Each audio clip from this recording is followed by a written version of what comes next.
Hello. So today my subject is reframing. This is a word that gets used in lots of different circumstances. In the NLP sense, what reframing is all about is creating a different perception of a situation or a thing just by manipulating the words, the way that you talk about it. And it all hinges on the idea that there is not a one-on-one relationship between an experience and the words that we use to describe it. So whatever happens to you, whatever's going on around you, whatever somebody just said, there's always more than one way that you can put that into words. And because there's always more than one way, that means that effectively you have a choice. You can pick the words that will get you the impact and the effect that you want on the people who are listening to you, or the impact and effect that you want on yourself. Because sometimes reframing is a really useful thing to do to manage yourself and your own experience as much as it is to influence other people. So, for example, imagine you're in a meeting and somebody has been doing all the talking. Maybe there's 4 of you and there's one person who has been talking for maybe 80% of the time. Now, asked to describe what's going on in that meeting, you could get 3 or 4 different versions of it because you've got 4 people in the room. So the person who is doing all the talking may say, well, everybody else doesn't seem to have any ideas, they're all leaving it up to me.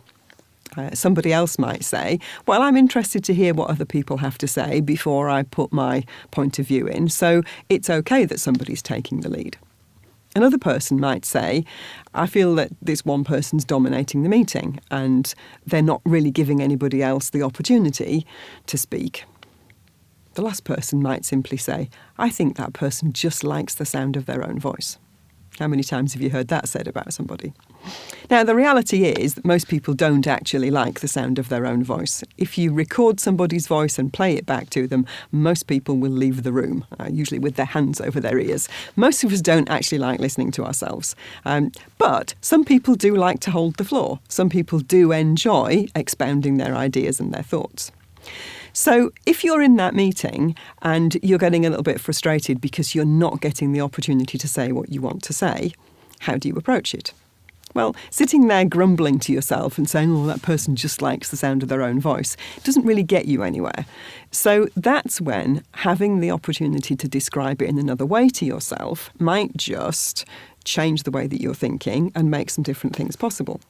So if you said to yourself, OK, this person's clearly enthusiastic about the topic and has some well-formed opinions, I wonder if they're interested in other people's opinions, then that might motivate you to join in. So that's a reframe. It's not just that they like to talk, it's that they're confident in their opinions.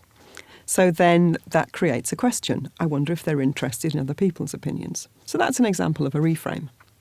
What you might do is you might reframe it in a different way and say, there's no point in me being here because nobody's interested in what I want to say. So you might say, time for me to go, there's better things I can do with my time.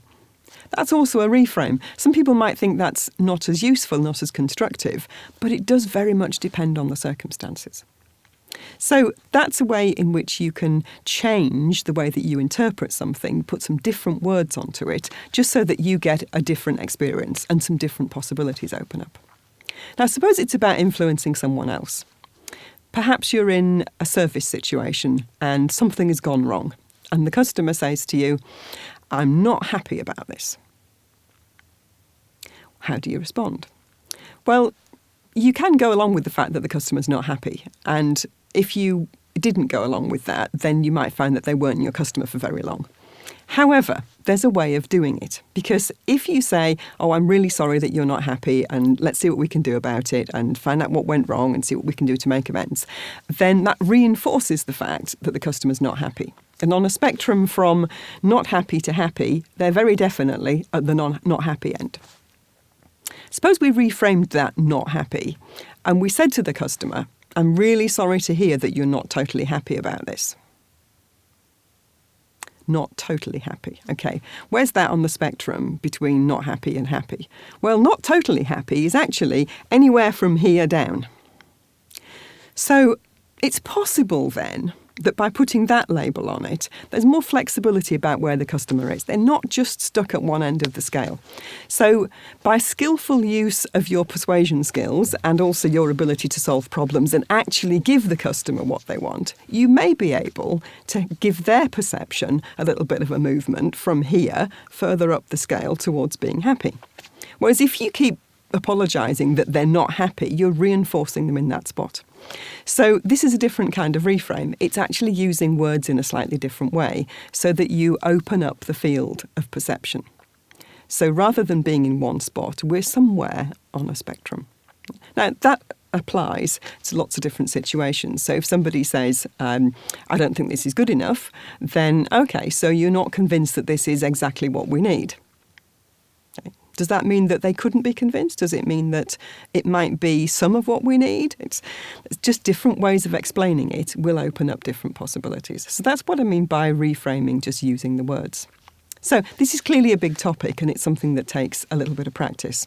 But what I'd encourage you to do for today, and as many days as you think it might be helpful, is when something is looking like it's a problem, is to stop and ask yourself, is there a different way of describing this that might give me some different possibilities? Is there a different way that I can look at this, a different way that I can talk about it, that means that we don't have to stay stuck in the problem that we've got, but we do actually have the opportunity to move forward?